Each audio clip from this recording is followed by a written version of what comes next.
21 मई 1991 भारतीय राजनीति का वो काला दिन जिसने पूरे देश को हिलाकर रख दिया। यह वह रात थी जब भारत के पूर्व प्रधानमंत्री श्री राजीव गांधी की एक आत्मघाती बम विस्फोट में मौत हो गई। लेकिन सवाल यह है कि उनकी हत्या क्यों हुई, इसके पीछे कौन था और पूरी साजिश कैसी रची गई। आइए जानते हैं राजीव गांधी की हत्या की पूरी कहानी। हेलो नमस्कार दोस्तों। राजीव गांधी इंदिरा गांधी के बेटे और भारत के सबसे युवा प्रधानमंत्री बने थे। 1984 में इंदिरा गांधी की हत्या के बाद जब वे सत्ता में आए तो उन्होंने देश में आधुनिक तकनीक और कंप्यूटर क्रांति की शुरुआत की। लेकिन उनके प्रधानमंत्री काल का सबसे विवादित फैसला था श्रीलंका में भारतीय शांति सेना IPKF भेजना। उस समय श्रीलंका में गृह युद्ध चल रहा था। LTTE नाम का संगठन यानी Liberation Tigers of Tamil Eelam अलग तमिल राष्ट्र बनाने की लड़ाई लड़ रहा था। भारत ने शांति समझौते के तहत सेना भेजी, लेकिन LTTE को यह कदम अपने खिलाफ लगा। भारतीय सेना और LTTE के बीच सीधी लड़ाई शुरू हो गई। इसी कारण राजीव गांधी LTTE के लिए दुश्मन बन गए। LTTE के मुखिया प्रभाकरण को डर था कि अगर राजीव गांधी फिर से प्रधानमंत्री बने तो वह LTTE के खिलाफ और कड़े कदम उठा सकते हैं। इसलिए उन्होंने राजीव गांधी की हत्या का आदेश दिया। इसके लिए एक आत्मघाती महिला बॉम्बर धनु को इस मिशन के लिए चुना गया। उसे भारत भेजा गया और पूरी योजना तैयार की गई।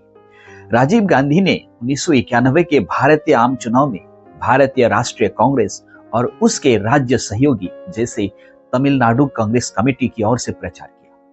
21 मई को आंध्र प्रदेश के विशाखापट्टनम में चुनाव प्रचार के बाद उनका अगला पड़ाव तमिलनाडु के श्री पेरुम्बदूर था। मद्रास उस वक्त हुआ करता था जो कि अब चेन्नई है। वहां पहुंचने के 2 घंटे बाद रात 8:30 बजे राजीव गांधी एक सफेद एम्बेसडर कार में मोटरसाइकिल के काफिले से श्री पेरुम्बदूर पहुंचे। रास्ते में कुछ अन्य चुनाव प्रचार स्थलों पर रुके। राजीव गांधी लगभग 10:10 बजे श्री पेरुम्बदूर में चुनाव प्रचार रैली में पहुंचे। वो अपने काफिले से बाहर निकले और मंच की ओर चलने लगे जहां उन्हें भाषण देना था।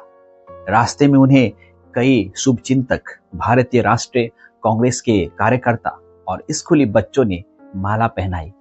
उमड़ी भीड़ के बीच हत्यारा धनु उनके पास पहुंचा और उनका अभिवादन किया। फिर वो उनके पैर छूने के लिए नीचे झुकी और ठीक रात 10:20 अपने कपड़े के नीचे खचाखच भरे RDX विस्फोट से भरे बेल्ट में विस्फोट कर दिया। इसके बाद हुए विस्फोट में राजीव गांधी के अलावा 14 अन्य लोग मारे गए और साथ ही 43 अन्य गंभीर रूप से घायल हो गए। राजीव गांधी देश के योग्यतम प्रधानमंत्रियों में से एक थे। उन्हें संचार क्रांति का जनक माना जाता है। उनकी पहल पर ही सैम पित्रोदा के नेतृत्व में centre for research and analysis of telematics की स्थापना की गई थी।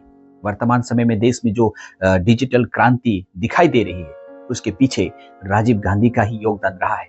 उन्होंने प्रधानमंत्री रहते जिस तरह से श्रीलंका और मालदीव में हस्तक्षेप किया वह उनके दृढ़ निश्चय और स्पष्ट राजनीतिक प्रतिबद्धताओं की ओर इशारा करता है। यही बाद में उनकी मौत का भी वजह बना। प्रधानमंत्री बनने के 3 साल के भीतर श्रीलंकाई गृह युद्ध खत्म करने के लिए राजीव गांधी ने श्रीलंका के राष्ट्रपति JR जयवर्धने के साथ एक शांति समझौता किया। इसमें भारतीय शांति सैनिकों को LTTE और दूसरे तमिल आतंकियों के हथियार डलवाकर शांति बहाल करनी थी। यह दांव उल्टा पड़ गया। LTTE ने समझौते की पीठ पर खंजर भोंक दिया। समझौते की शाम श्रीलंकाई नौसैनिक विजिथा रोहाना ने राजीव गांधी पर हमला कर दिया। विजिथा ने बंदूक की बट से राजीव गांधी पर हमला कर दिया। उसकी बंदूक में शायद गोली होती तो उसी दिन राजीव गांधी नहीं बचते। साफ था समझौते ने श्रीलंकाई तमिलों में राजीव गांधी के लिए नफरत भर दी थी। इसी दौरान 1988 में राजीव गांधी ने मालदीव में तमिल संगठन PLOTE की तख्तापलट की कोशिशों को भारतीय सेना भेजकर नाकाम करवा दिया। तमिल आतंकियों ने इसे लेकर भी खासी नाराजगी थी।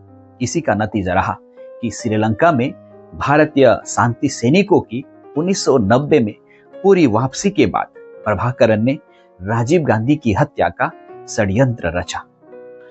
पहले मैं आपको राजीव गांधी की हत्या और उसमें शामिल लोगों के बारे में बताना चाहूंगा। पहला मुख्य आरोपी धनु। असल में राजीव गांधी की हत्या करने वाली महिला आत्मघाती बॉम्बर का कोड नेम धनु था। उसका असली नाम था थेनमोजी राजरत्नम। दूसरा नलिनी श्रीहरन, जो कि एक तमिलनाडु की महिला थी, जो एलटीटीई के समर्थक थी। राजीव गांधी की हत्या की साजिश में वो मुख्य आरोपी में से एक थी। वह धनु के साथ हमले के वक्त मौजूद थी और उसकी मदद कर रही थी। नालिनी एलटीटीई के सदस्य मुरुगन की पत्नी थी। तीसरा, मुरुगन इस साजिश का एक बड़ा हिस्सा था और राजीव गांधी की हत्या की योजना में शामिल था। नालिनी ने धनु, जो सुसाइड बॉम्बर थी, और बाकी एलटीटीई के टीम को भारत में सपोर्ट किया, जैसे कि ठहरने की जगह, पहचान छिपाने में मदद और हमले की तैयारी। धमाके के समय नालिनी वहीं भीड़ में मौजूद थी। चौथा आरोपी श्रीहरन शिवरासन। वह LTTE Liberation Tigers of Tamil Eelam का सदस्य और राजीव गांधी की हत्या का मुख्य मास्टरमाइंड था। उसकी पहचान उसके एक आंख से अंधे होने की वजह से थी, इसलिए उसे वन नाइट जैक कहा जाता था। राजीव गांधी की हत्या की पूरी साजिश शिवरासन ने रची थी। उसने ही आत्मघाती हमलावर धनु को चुना और ट्रेनिंग दी। हमले की रात 21 मई 1991 पेरम्बदूर में शिवरासन खुद भीड़ में मौजूद था और ऑपरेशन को मॉनिटर कर रहा था। धमाके के तुरंत बाद वो वहां से भाग निकला। पांचवा आरोपी सुधा थी।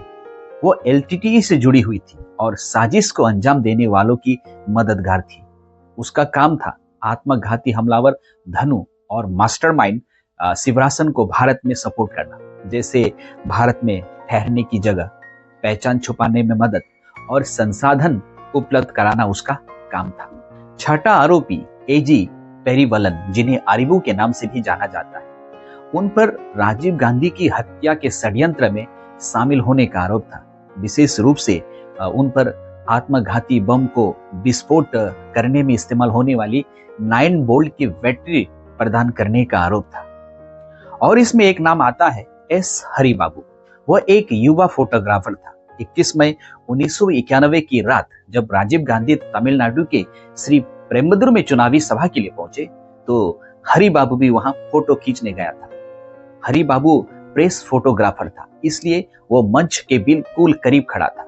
वह राजीव गांधी की तस्वीरें खींच रहा था। उसी दौरान आत्मघाती हमलावर धनु राजीव गांधी के पास पहुंची और विस्फोट कर दिया। धमाके में राजीव गांधी समेत 14 लोगों की मौत हो गई। साथ ही हरिबाबू की मौके पर ही मौत हो गई थी।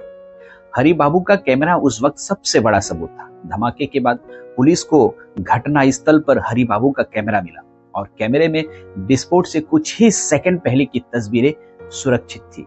इन्हीं तस्वीरों में आत्मघाती हमलावर धनु राजीव गांधी को फूलों का हार पहनाते हुए कैद हुई थी। यह तस्वीर बाद में सीबीआई और एसआईटी की जांच का सबसे अहम सबूत बनी और राजीव गांधी हत्या साजिश का पूरा राज खुला।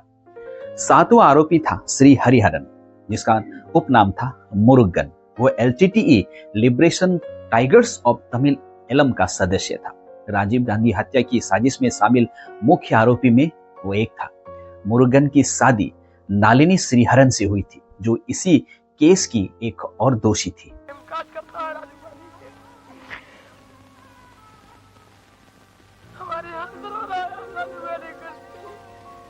श्री पेरम्बदूर में रैली की गहमागहमी थी। राजीव गांधी के आने में देरी हो रही थी। बार बार अनाउंस हो रहा था कि राजीव गांधी किसी भी वक्त रैली के लिए पहुंच सकते हैं। पिछले 6 महीने से पक रही साजिश अपने अंजाम के बेहद करीब थी। एक महिला सब इंस्पेक्टर ने धनु नाम की बॉम्बर को उनसे दूर रहने को कहा, पर राजीव गांधी ने उसे रोकते हुए कहा कि सबको पास आने का मौका मिलना चाहिए।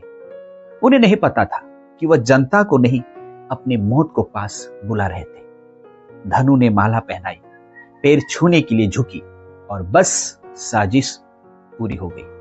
धमाके के तुरंत बाद शिवरासन चेन्नई की ओर भागा। नालिनी और सुधा उससे चेन्नई में आकर मिले। वहां शिवरासन ने सुधा को बताया कि हरिबाबू तो मारा गया, पर उसका कैमरा वहीं पड़ा है।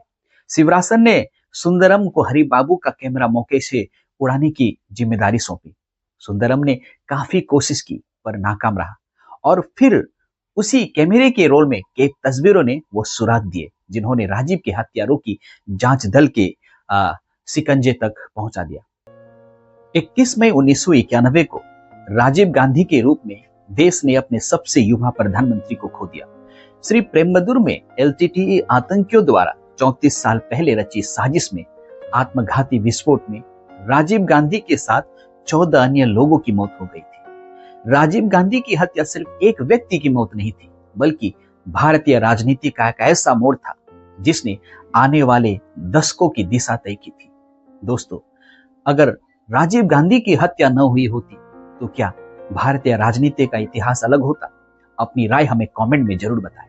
और अगर आपको यह कहानी जानकारी पूर्ण लगी हो तो वीडियो को लाइक और चैनल को सब्सक्राइब करना ना भूलें। मिलते हैं बहुत जल्द एक और नए वीडियो के साथ। तब तक के लिए अपना ख्याल रखिएगा। बहुत बहुत धन्यवाद। जय हिंद।